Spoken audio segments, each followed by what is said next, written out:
This is a locked hem stitch. This is a piece of muslin that measures 7.5 inches wide by 5 inches in length. This is my straight grain. And to prepare it, we're going to fold a small edge under. This is probably a little over 1/2 inch, but anywhere between 1/2 inch or 5/8 of an inch. And then you fold it one more time so that we don't have a raw edge on this fold or this area here. We're going to say that this is, let's just pretend this is a pants hem, a pant leg. This would be our right side, and then this would be our wrong side where we have this tucked under, this hem allowance. We're going to use a single thread.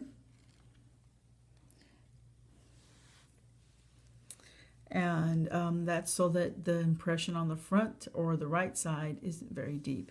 So we're going to start first, and I'm going to turn the sample around so where that folded edge is to the top. I'm going to hide my knot underneath the fold.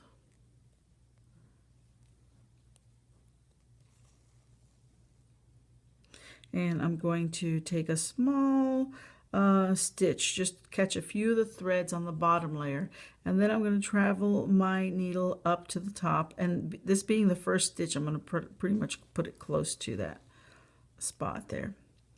Okay, and then I'm going to again take another small stitch from the bottom and go about 3/8 of an inch over on the fold side, this wrong side, and pull up.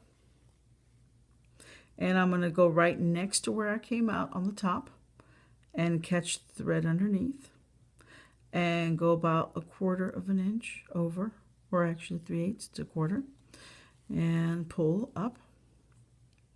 And again, I'm going to catch a thread, and then I'm going to pull through the top. But this is my 4th stitch. So on my 4th stitch, all I'm going to do is I'm just going through this fold over spot. I'm just going to take an extra stitch right there before I continue with my threads from the bottom layer. And then I go again. 1, 2,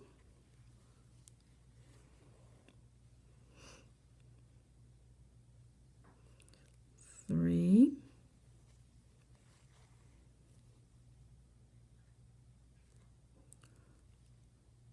4, and I'm going to take a stitch through just the top edge before I continue.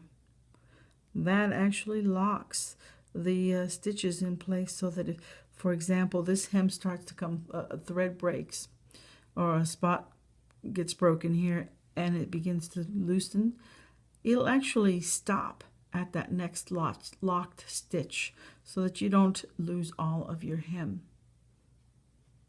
And we would do that over and over all the way to the end till you get to something that looks more or less like this.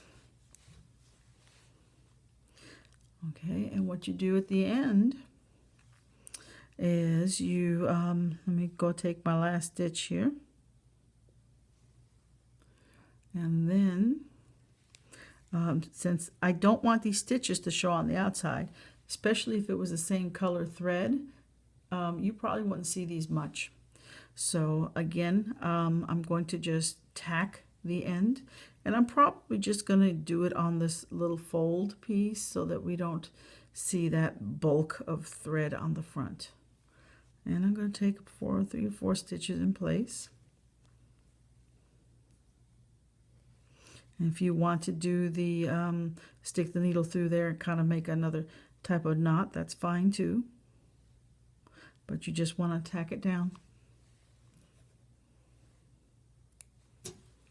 And you have your locked hem.